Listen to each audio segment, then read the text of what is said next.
Саламатсыздарбы?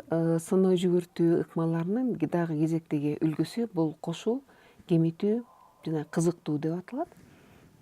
Кыскача алганда 3К, К кызыктуу. Анын ичинде эң акыркысы андан мурун кошуу белгисин коюп, анан кемитүү белгиси менен коюп колдонуучу ыкма болуп эсептелинет. Ошонун атынан калган. Мунун автору ким? Бул медицина илимдеринин доктору, Кембридж университетинин профессору Эдвард Д. Боно деген инсанга тиешелүү. Ал негизи өзү ой жүгүртүү жаатында көндүмдөрдү өнүктүрүү, ар түрдүү көндүмдөрдү өнүктүрүү маселелери боюнча адис, ушул маселелерди изилдөө менен алектенген адам жана ушул сунуштаган ыкма ушул кошуу, кемитүү жана кызыктуу деп аталат. Муну качан колдонсо болот? Бул ыкма негизи универсалдуу деп атаса болот. Муну баардык деңгээлдерде колдонот. Эмне үчүн универсалдуу? Баардык деңгээл бул сабактын ичиндеги бир сабакты уюштуруу процессиндеги баардык деңгээлди дагы айтам. Анан экинчи дагы баардык курактагы окуучуларга, билим алуучуларга колдонсо болот.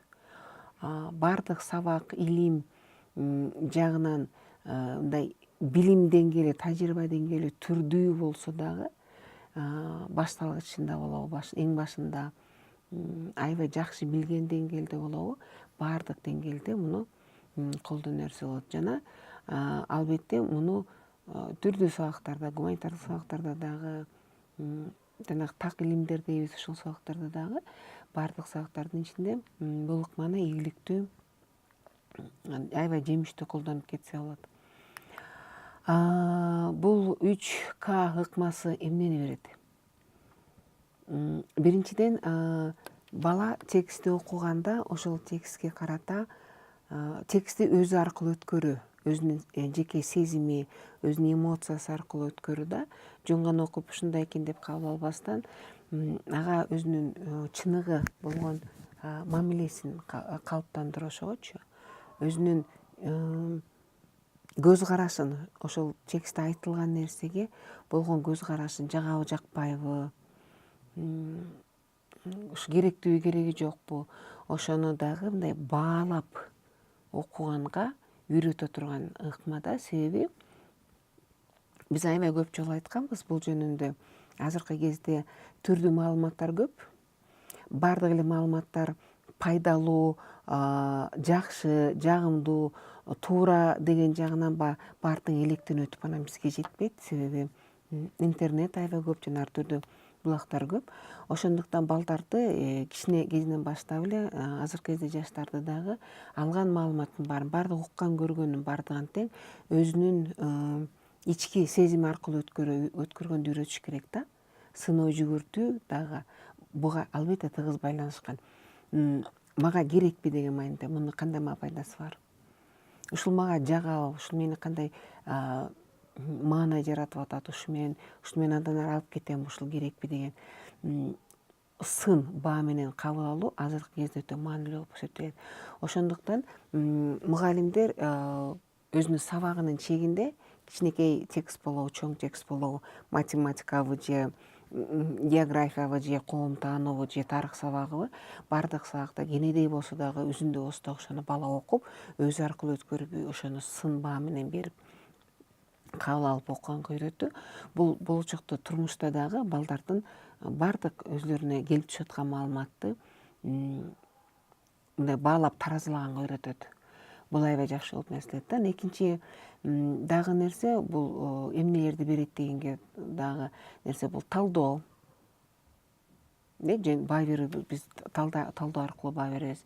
Экинчи классификациялоо. Кайсы топко кирет, эмнеге жакын, эмнеге окшош дегендейчи.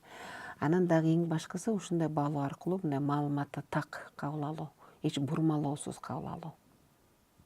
Өзүнүн чыныгы ичиндеги окуп жаткандагы же көрүп жатканда, угуп жатканда маалыматты өзүнүн ички мамилесин дагы түшүнүп билип, ошол ички мамилесин дагы атай алса, ал дагы ошол мындай маалыматты так кабыл алганга, бурмалоосуз кабыл алганга, мындай экинчи жол боюнча ошондой кабыл алганга бул жардам бере турган ыкма.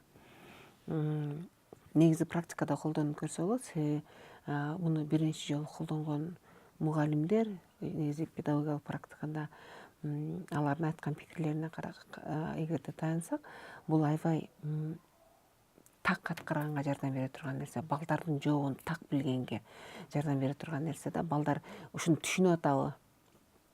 Балдар негизи кандай кабыл алып атат? Негизи кабыл алуу жөндөмдөрүн да баалыганга аябай жакшы жардам бере турган ыкма. Кантип колдонсо болот? Муну таблица түрүндө түзүп алса болот. Таблица 3 бөлүктөн турат. 3 бөлүктү каалаганыңарда жайгаштырсаң болот. Үчөөнү катар жайгаштырып алсаңар болот. Тигинен толтурат. Же үчөөнү туурасынан жайгаштырып алсаңар болот. Же болбосо мен бул жерде мисал көрсөтүп атам. Бул жерде кошу кемитүү үстүндө турат. Анан кызыктуу астына өзүнчө кылып бөлүп койгом. Эгерде сабагыңарда айрыкча түрдүү таблицаларды көп колдонсоңор, аны баягы тажатма болуп, анан балдардын көзүнө такыр көндүм болуп калбаш үчүн, аябай көнүмүш нерсе, баягы кабыл алууга тоскоолдук кылып, кабыл алууда курчтукту жоготуп коебуз да. Ошондуктан айрым учурда ушу таблицалардын жайгашуусун, чарчылардын жайгашканын мындай алмаштырып өзгөртүп турсаңыздар дагы кызыктуу болот. Мен бул жерде жөн эле көрүнүктүү болсун деп эле түстөр менен бөлүп койдум. Сөзсүз ар түрдүү түстөргө бөлүү бул жерде талап кылынбайт. Биринчи кошу белгисин койдук. Ал жерге азыр эмне жазылат? Кемитүүгө анан К деген тамга, кызыктуу дегенге эмнени жазат азыр айтып кетелик. Мисалы, албетте мугалим дагы эле кайсыл сабакта колдоном ушул 3К ыкмасын, кайсы текстти окуйт, аны ойлонуш керек. Балдарга кантип тапшырманы берем, башкача айтканда балдардын ишин кантип уюштурам, кандай көрсөтмө беришим керек, ошону ойлонуш керек. Биринчиден, мисалы менин практикамдан мен дароо эле айтчумун, балдар бүгүн бир текст окуйбуз, бирок мага аябай керек силердин бааңар, ошо текстке берген бааңар. Ал баса мен өзүм жазган текст болчу, мен айткам ушуну өзүм жазгам. Мен силердин маанайыңарды, силердин мамилеңерди билгим келет ушул текстке байланыштуу. Ошондуктан келе мындай ишти уюштуралы деп айтканда, мына ар бириңер ушундай таблица түзүп алгыла. Же болбосо келгиле 2-2ден иштейлик таблицага. Бул жерде мен кошу белгисин коюп койгом. Ушул жерге силер эмнени жазасыңар? Ушу текстти окуп атканда, окуп жатып эле толтурасыңар. Текст окуп жатканда мындай оң мүнөздөгү кайсы маалат бар экен? Ушул жерде айткан, текстте айтылгандардын кайсы жери силерде мындай бир жакшы маанай жаратты, көңүлүңөрдү көтөрдү, бир нерсеге мындай бир шык бергендей болуп, же жөн эле бир мындай жакшы маанай берди силерге. Ошону жазгыла. Же болбосо балким ушул жерде жазыткан нерсе силерге белгилүүдүр, жакшы жагынан бир оң баадагы, оң маанайдагы нерсе, бирок силер муртан билип жүргөнсүңөр, ушуну билем, ушу жакшы болчу деп айта аласыңар. Ошону ушул бул жерде кошу белгиси турганга ушул таблицага ушул жерге кыскача жазып койсоңор болот. Сөз түрдө сөзмө сөз текстин жазып отуруунун кереги жок. Абдасын жазып койгула, же жана негизги деген сөз бар го, ошону жазып койгула. Мунун эмне кереги бар бизге? Силер деген жазганда силер айта алышыңар керек, балдар. Бул эмнеси менен жакшы экенин айтышыңар керек да. Ушуну жазып алгыла деп. Экинчи, бул жерде мына кемитүү белгисин коюп койдум. Силер ушу текстти окуп жатканда, окуп келатып эле белгилесеңер болот. Кайсы бир маалымат же кайсы бир сөздүр балким, силерде бир терс маанайды жаратты, кыжырыңарды келтирди, жагымсыз болду. Же балким бир түшүнүксүз сөз бардыр ошол жерде, түшүнбөй калдыңар, бул эмне деген сөз. Же сөздөр түшүнүктүү, бир сүйлөмдүн мааниси түшүнүксүз болуп калды, башында айткан менен байланышпай калды. Же болбосо жазылып эле келип бирдеме үзүлүп калды, бир маалымат жетишсиз болуп калды, же жазган адам оюн аягына чыгарбай калыптыр деген жер болобу. Иши кылып кайсы бир себеп менен бир жаман жагы бар экен деген ойду жараткан тексттеги нерсенин баардыгы тең ушу кемитүү деген белгиси коюлган чарчыга жазыңыздар. Дагы эле кыскача кылып, бир сөз менен, 2 сөз менен, же бир белги коюп ушул жерге жазсаңыздар. Дагы эле окуп атканда силер бул жерде таблицанын 3-чү бөлүгү турат, бул жерде К тамгасы турат, бул кызыктуу деп аталат. Ушу текстти окуганда силер кызыктуу эмнеге жолуктуңар? Күтүүсүз кызыктуу нерсе эмне экен? же бир талаш жараткан нерсе эмне экен? Талаштуу деген. Же болсо ушул жөнүндө балким көбүрөөк билгиңер келеттир. Бир маалымат жетишсиз болуп атат. Же болсо бир суроо жаратсыздар, эмне үчүн деген суроо жараткандыр. Ушуну дагы ушул К деген бөлүктөгү чарчыга жазышыңар керек. Буга кандай суроо берем? Мисалы, мен сурайм да, мунун эмнеси кызык экен? Ошондо сиз түшүндүрүп беришиңиз керек. Же башка топтун балдары сурайт, эмнеге талаштуу деп ойлоп атасың, эмнеси талаштуу? Мисалы, мен билем деп айтышы мүмкүн туура. Сиз бөлүшүңүз керек. Мен талаштуу деп эсептейм, себеби мындай болуп атат. Деби? Же болбосо эмне жөнүндө дагы көбүрөөк билгиңер келет? Ошону жазышыңар, айтышыңар керек да. Бул жерге ушу 3К ыкмасына мисал мен айтпадым, өзүмдүн мисалымда да колдонуп көргөм деп. Бир эле мисалы салттар жөнүндө жаздык эле. Адамдардын негизи күндөлүк турмушунда кыргыз салты жөнүндө болчу. Негизи ал саактардын ага чейинки саактардын биринде айтылган идея мындай болчу да, негизи салттардын аткарган милдети, функциясы чакан коомдун ичинде бир айыл болобу, бир уруун ичи болобу, жалпы кыргыз элинин ичинде болобу, кыргыз маданиятында болобу, салттын аткарган милдети баягы элдердин, коомдун ичинде элдердин өз ара карым катнашын, өз ара мамилесин сактоо, туурабы?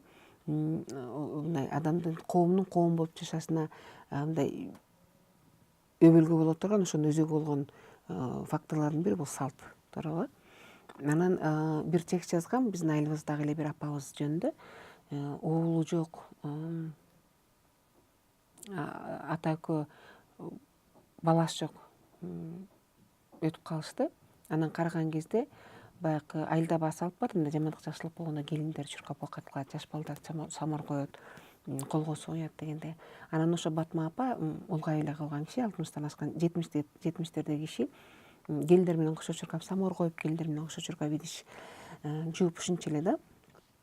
Анан ошо текстте бар болчу, таң калып карап коюшат келиндер, бир келин утурлай басып келиңиз мен жуйын десе, жок мен өзүм эле дейт. Анан ал самоорду чуркап алып чыгып келатса, астынан бир бала алып самоорду алып келиңиз апа деп мен койсо, кайнап турган самоорду баягы Батма апа көтөрүп үйгө кирип кетет депчи. Анан бир келин андайт, апа отура бербейбизби, биз эле кылат элек десе, баягы Батма апа айткан экен, жок мен баягы алымдын келишинче, алым келип мындай күлүп күчтүү кезимде оокат кылып турайын, ушинтип абышкам экөөбүз да өлүп калсак, ушинтип бизге да кызматыңарды кылып биздү жерге берип койгула деп айтыптыр да. Ошондо келин аябай ойлонуп калат экен, бул эмнеге депчи, эмнеси деп. Анан баягы мен айткан түшүндүрмө, балдарга бөлүшөйүн деген оюм, негизи баягы элде кыргызды элдин аябай жакшы салты бул, жаманбы жакшыбы элдер түп көтөрүп кетет да, жардам берип, жакшылыгы болсо оокаттарын сашып келип турабы, жамандык болсо да келип оокатын сашып, ирет деген да салт барбы, жамандыкка акча чогулушуп, мындай жардам берип кетет да, аябай жакшы. Биздин элибиздин башын бире турган жакшы салттарыбыз бар да. Анан ошого Батма эне уулу келини жок, анан булар айылдагылар, тууган туушкандар жамандык жакшылык болгондо, уулум болсо барып отунун жарышып, самоорун коюшат эле, келиним болсо барып казанын кармашып, идишин жуушат эле. Анан алар жок болгон үчүн, же уулум жок, же Кудай берген жок, келиним болбогондон кийин мен элден четте калып калат экенмин, булар мен өлгөндө эмне дейт, булар эмне кылып койду эле бул бизге деп, менин оокатымды кылбай коет экен деп кайгырчу экен да ушул апачы. Анан ошон үчүн кошо бөжөңдөп келиндер менен кошо чуркап ошо оокат кылып берчү экен. Анан ошон үчүн ушул текстти талкууга бергем да. Ошон үчүн бул жерде бир жагынан суроолор көп болгон, эмне үчүн андай салт деп, экинчи анан кызыктуу да болгон, күтүүсүз нерселер, аябай жакпаган нерсе да болгон. Мисалы, ал жери мен түзүлө жазгам, бир бала оозун ачып таң калып карап калды, эмне кылаарын билбей деп жана келиндер күбүрөшөт иштөө дегенчи. Анан балдар эмне үчүн жаккан, эмнеге күбүрөшөт, ал улуу да деп айткандар да болгон да. Бул жер жакшы жери ушул 3К ыкмасынын жакшы жери балдардын ички чыныгы сезимдерин, чыныгы маанайын, чыныгы мамилесин жарата турган ыкма да. Ошон үчүн бул аябай жагымдуу, өтө жакшы нерсе болуп эсептелет.